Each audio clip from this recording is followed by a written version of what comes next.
नहमदुहु व नुसल्ली अला रसूलिहिल करीम अम्मा बाद। अऊज़ु बिल्लाहि मिनश शैतानिर रजीम बिस्मिल्लाहिर रहमानिर रहीम। फ़तआला अल्लाहुल मलिकुल हक़।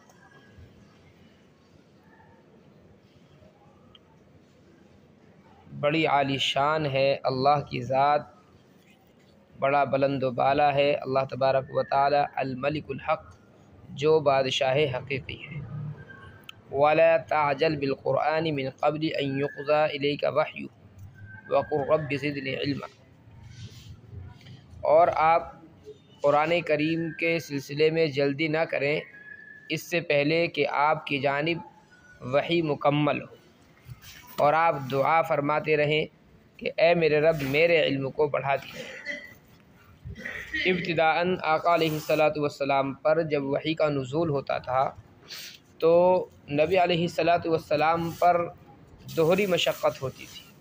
एक तो कुरान करीम के नुज़ूल की मशक्क़त होती थी, और दूसरे आका अलैहिस्सलातु वस्सलाम कुरान करीम को साथ में पढ़ने की भी कोशिश करते थे, और जहन में ख़याल ये होता था कि कहीं ऐसा ना हो कि अगर देर हो जाए तो कुरान करीम में भूल जाऊँ। तो इसलिए हज़रत जिब्राईल अलैहिस्सलातु वस्सलाम जब वही लेकर के आते थे तो एक तो बाज़ाब्ता वही की मुसीबत होती थी, और दूसरे परेशानी जो थी वो ये कि आका अलैहिस्सलातु वस्सलाम बाज़ाब्ता जल्दी जल्दी उसको पढ़ने की कोशिश किया करते थे। ये जो मज़मून है सूरह क़ियामा के अंदर भी ज़िक्र किया गया है, ला तुहर्रिक बिही लिसानका लिताअजल बिही इन्ना अलैना जमअहु व क़ुरआना फ़इज़ा क़रअनाहु फ़त्तबि, वहाँ पर ज़्यादा वज़ाहत के साथ में ये मज़मून आया है। वहाँ पर फरमाया गया है कि नबी अलैहिस्सलातु वस्सलाम आप अपनी ज़बान को हरकत ना दिया करें, लिताअजल बिही, ताकि कुरान करीम को आप जल्दी जल्दी पढ़ें, याद करें। इन्ना अलैना जमअहु व क़ुरआना, कुरान करीम को जमा करना ये भी हमारी ज़िम्मेदारी है, उसको आपसे पढ़वाना ये भी हमारी ज़िम्मेदारी है। फ़इज़ा क़रअनाहु फ़त्तबि क़ुरआना, जब हम कुरान करीम को पढ़ दें यानी आपकी तरफ वही किया जा चुके मुकम्मल तौर पर, उसके बाद आप उसको दोहराया करें। तो इस आयत के अंदर भी वही मज़मून है, और नबी अलैहिस्सलातु वस्सलाम को इसी चीज़ की तसल्ली दी गई है कि कुरान करीम कोई ऐसी चीज़ नहीं है कि आपकी तरफ वही और आप उसको फ़ौरन भूल जाएं, इसलिए आप पढ़ने की जल्दी ना किया करें। अल्लाह तबारक व तआला जो आपकी तरफ वही भेजता है वही आपके जहन में इसको महफूज भी फरमाता है। वला ताजल बिल क़ुरआन, और कुरान करीम के सिलसिले में आप जल्दी ना करें यानी पढ़ने में जल्दी ना करें इससे पहले कि वही आपकी तरफ मुकम्मल हो। हाँ, एक चीज़ फरमाई गई है कि इल्म की ज़्यादती जो है वो हर लम्हा मतलूब है, और इल्म की चूँकि कोई इंतहा नहीं है, अल्लाह तबारक व तआला के इल्म के अलावा किसी का इल्म ऐसा नहीं है जो अपनी इंतहा को पहुँचा हुआ हो। इसलिए नबी अलैहिस्सलातु वस्सलाम को यह हुक्म दिया जा रहा है कि आप इल्म की ज़्यादती की दुआ फरमाते रहें, वक़ुल रब्बि ज़िदनी इल्मा, और दुआ करते रहे कि ए मेरे रब मेरे इल्म के अंदर ज़्यादती फरमाइए, मेरे इल्म को बढ़ा दीजिए। वलक़द अहिदना इला आदम मिन क़ब्लु फ़नसिया वलम नजिद लहु अज़्मा। यहाँ से फिर हज़रत आदम अलैहिस्सलातु वस्सलाम का जन्नत में रहना और जन्नत से निकाले जाने का तफ़सीली ज़िक्र किया गया है। अल्लाह तबारक व तआला ने हज़रत आदम अलैहिस्सलातु वस्सलाम को जब पैदा फरमाया है तो चूँकि इंसान की हैसियत से पहले फ़र्द हैं हज़रत आदम अलैहिस्सलातु वस्सलाम, और कायनात का जो मकसूद है वो भी इंसानियत असल है, ताकि दुनिया के अंदर इंसान जो है अल्लाह तबारक व तआला के अहकामात की इत्तिबा करे। इसलिए अल्लाह ने जब हज़रत आदम अलैहिस्सलातु वस्सलाम को बनाया तो आदम को सजदा करने का फिर हुक्म दिया गया फ़रिश्तों को। तमाम फ़रिश्तों को कहा गया कि आदम अलैहिस्सलाम को वो सजदा करें। सजदा ताज़ीमी था या बतौर क़िबला के हज़रत आदम अलैहिस्सलातु वस्सलाम को सामने रखा गया था। बहरहाल ये वाक़या पीछे तफसील से आया है कि तमाम फ़रिश्तों ने हज़रत आदम अलैहिस्सलातु वस्सलाम को सजदा किया, लेकिन इबलीस ने सजदा नहीं किया, जिसकी वजह से अल्लाह तबारक व तआला के ख़ास दरबार से इबलीस को निकाल दिया गया, और यहीं से इबलीस जो है हज़रत आदम अलैहिस्सलाम का और आपकी ज़ुर्रियत का खुला हुआ दुश्मन बन गया। हज़रत आदम अलैहिस्सलातु वस्सलाम को जन्नत में जब भेजा गया तो अल्लाह तबारक व तआला ने ख़ास तौर पर ताकीद और हिदायत फरमाई। हज़रत आदम अलैहिस्सलातु वस्सलाम को एक ख़ास दरख्त की तरफ इशारा किया गया और फरमाया गया कि इस दरख्त को हाथ भी नहीं लगाना है।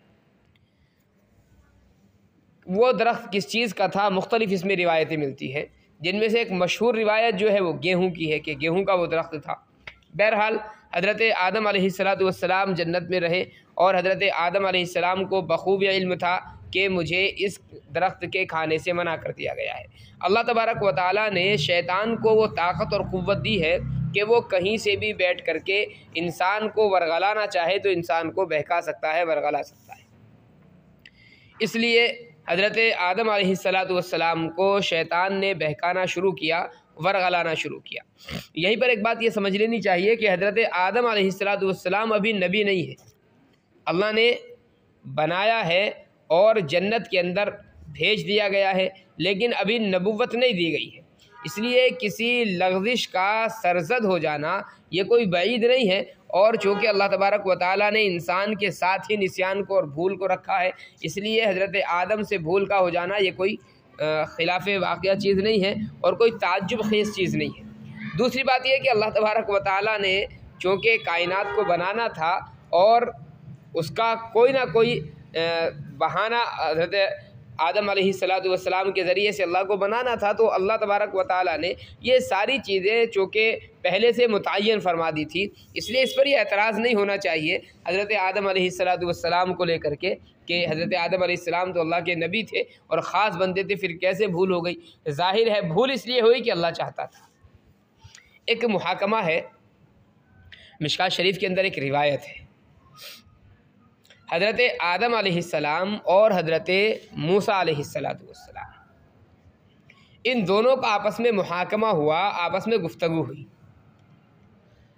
हज़रत मूसा अलैहिस्सलाम हज़रत आदम अलैहिस्सलाम को ताना देने लगे, फरमाने लगे बाबा अगर तुम जन्नत में गलती ना करते तो ये दुनिया में जो हमें परेशानियाँ हो रही हैं परेशानियाँ ना होती।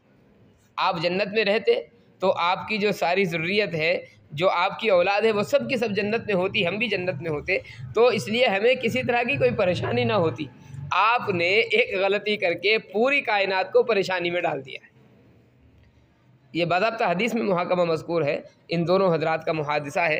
हज़रत आदम अलैहिस्सलाम ने फरमाया कि ये बताओ अल्लाह तबारक व तआला ने जो आसमानी किताबें लिखी हैं वो मेरी पैदाइश के बाद लिखी है या पैदाइश से पहले?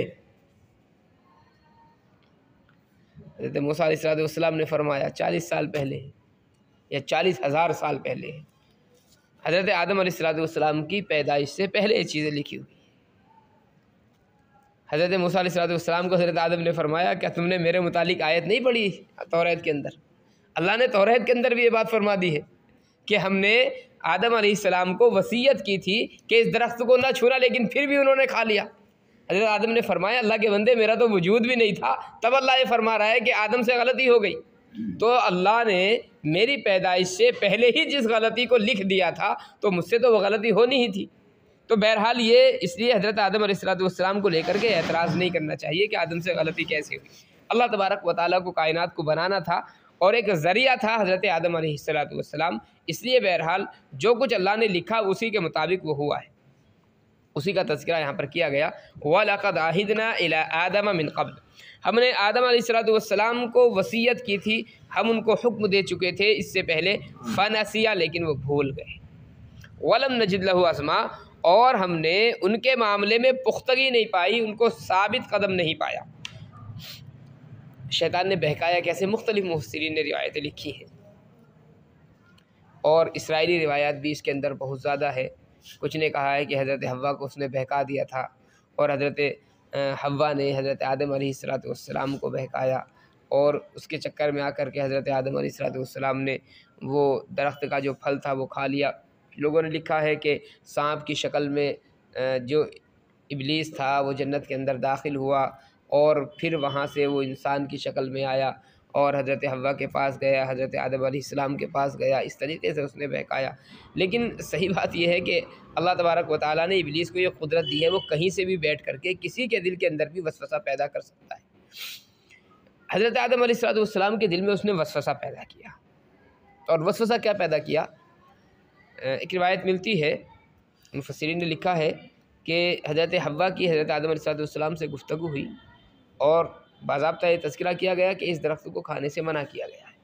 आदम अलैहिस्सलाम के जहन में वसवसा शैतान ने डाला कि तुम्हारी जो पैदाइश थी वो तुम जब पैदा किए गए थे तो चूँकि किसी भी एतबार से तुम मुकम्मल नहीं थे और जिस्म जो मजबूत होता है वो मजबूती तुम्हारे अंदर नहीं थी, इसलिए अल्लाह तबारक व तआला ने इस दरख्त को खाने से मना कर दिया था कहीं तुम्हारा पेट वगैरह ख़राब ना हो जाए।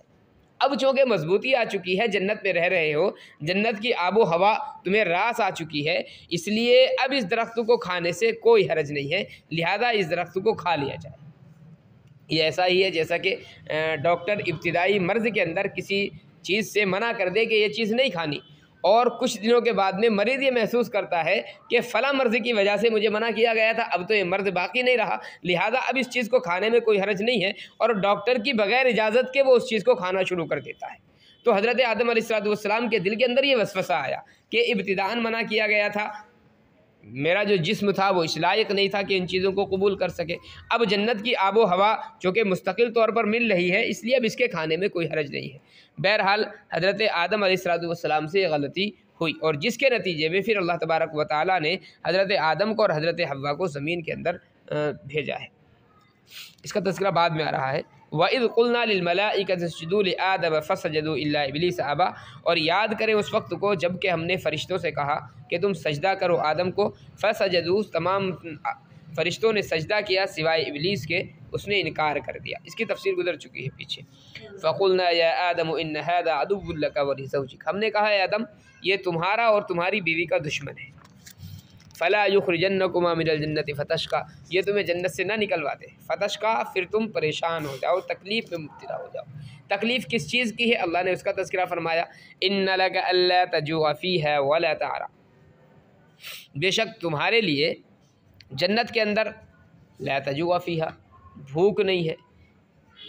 इसका मतलब ये नहीं कि भूख लगती नहीं है जन्नत में, ज़ाहिर अगर जन्नत में भूख लगेगी नहीं फिर वो जन्नत की जो नेमतों का तज़किरा मिलता है कि अल्लाह तबारक व तआला जन्नत में फ़ला नेमतें इंसान को इनायत फरमाएगा, इंसान ख्वाहिश करेगा तो उसकी ख्वाहिश के मुताबिक वो चीज़ें आकर के मौजूद हो जाएगी। अब भूख ही नहीं होगी तो नेमतों का मज़ा कैसे इंसान चखेगा? जब भूख होगी तब तो मज़ा इंसान चखेगा। या जन्नत के अंदर शराब इंसान को मिलेगी और पीने के मुख्तलिफ़ मशरूबात होंगे, प्यास नहीं लगेगी तो वहाँ पर ज़ाहिर है उसको क्या फ़ायदा है फिर सारी मशरूबात का। आपका पेट भरा हुआ हो, दुनिया की दौलत सामने रखी हो, आदमी एक लुक़मा खाना पसंद नहीं करता। तो ऐसा नहीं कि भूख नहीं लगेगी, मतलब ये है तुम भूखे नहीं रहोगे, यानी भूख की जो तकलीफ़ दुनिया के अंदर आदमी उठाता है, जन्नत के अंदर भूख की तकलीफ़ नहीं है। भूख लगी फ़ौरन वो चीज़ आकर के हाजिर हो गई खाने के लिए। वला तारा, तुम उसके अंदर नंगे नहीं रहोगे, यानी लिबास की जो तकलीफ़ है आदमी उसके लिए मेहनत करता है, मशक्क़त करता है, और नंगे होने में जो आदमी को परेशानी होती है वो परेशानी नहीं है। व अन्नका ला तज़मऊ फ़ीहा, तुम उसमें प्यासे नहीं रहोगे, यानी प्यास की तकलीफ़ महसूस नहीं करोगे। वला तज़हा, और ना ही उसमें धूप हो, जन्नत के अंदर धूप नहीं है। फ़वस्वसा इलैहि शैतान, शैतान ने उनके दिल के अंदर वसवसा डाल दिया। क़ाल या आदम, शैतान कहने लगा ए आदम, हल अदुल्लुका अला शजरतिल खुल्द, क्या मैं तुम्हें एक ऐसा दरख्त ना बताऊं जो हमेशगी वाला है, यानी उसको खाने के बाद आदमी हमेशा ज़िंदा रहता है। व मुल्किन ला यबला, और ऐसी बादशाहत जिसमें कभी कमज़ोरी नहीं आती है। ये भी एक वसवसा डाला शैतान ने हज़रत आदम अलैहिस्सलाम के दिल में। तो अल्लाह ने इसलिए मना फरमा दिया है कि यहाँ से अल्लाह के फ़ैसला ये है कि तुम्हें निकाला जाएगा। और इस दरख्त की खासियत यह है कि जो आदमी ये दरख्त खा लेता है उसको अल्लाह कभी जन्नत से नहीं निकालता है। अगर तुम खा लोगे तुम भी हमेशा जन्नत में रहोगे। अब जन्नत की आसाइश है और जन्नत की नेमतें कौन छोड़ना चाहेगा, इसलिए हज़रत आदम अलैहिस्सलाम ने वो दरख्त खा लिया था। फ़अकला मिन्हा, दोनों ने खा लिया, यानी हज़रत हव्वा ने भी और हज़रत आदम अलैहिस्सलाम ने भी। फ़बदत लहुमा सौआतुहुमा, तो उनकी शर्मगाहें उनके सामने ज़ाहिर हो गई, यानी जन्नत की जो नेमत थी लिबास के सूरत में वो उनसे छीन ली गई, लिबास उनसे जन्नत का छीन लिया गया। व तफ़िक़ा यख़सिफ़ान अलैहिमा मिन वरक़िल जन्नह, और वो दोनों अपने जिस्मों पर जन्नत के पत्तों को लपेटने लगे। चूँकि लिबास नहीं था, अब एक दूसरे को शर्म महसूस हो रही थी जिस्म देखते हुए, इसलिए दरख्तों के पत्ते जो हैं वो तोड़ तोड़ करके वो लपेटने की कोशिश करते थे। रिवायत में आता है कि अल्लाह तबारक व तआला की चूँकि नाफरमानी इस मौके पर हज़रत आदम से हुई थी, इसलिए अगर दरख्त की तरफ भी हाथ बढ़ाते थे तो वो दरख्त ऊँचा हो जाया करता था और उसके पत्ते भी हज़रत आदम अलैहिस्सलाम के हाथ नहीं आते थे। बहरहाल अल्लाह तबारक व तआला ने फिर हज़रत आदम अलैहिस्सलाम के दिल में बात डाली और हज़रत आदम अलैहिस्सलाम ने फिर अल्लाह तबारक व तआला से तौबा की। वअसा आदम रब्बहू, और नाफरमानी की हज़रत आदम अलैहिस्सलाम ने अपने रब की। फ़ग़वा, वो गलती में पड़ गए। ये नाफरमानी ऐसी नहीं है जो गुनाह का बाइस हो, इसको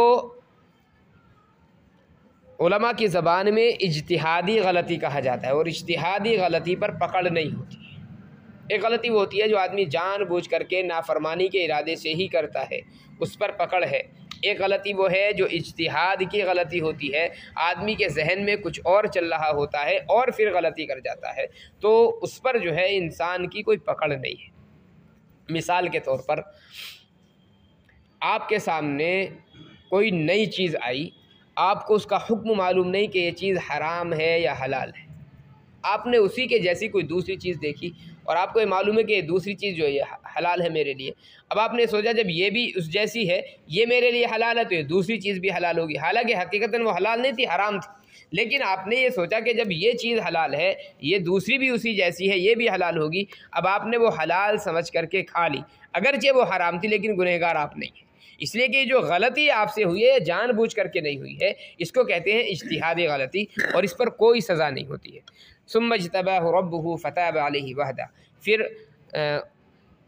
हज़रत आदम के रब ने उनकी तौबा को कबूल फरमाया, माजरत को कबूल फरमाया।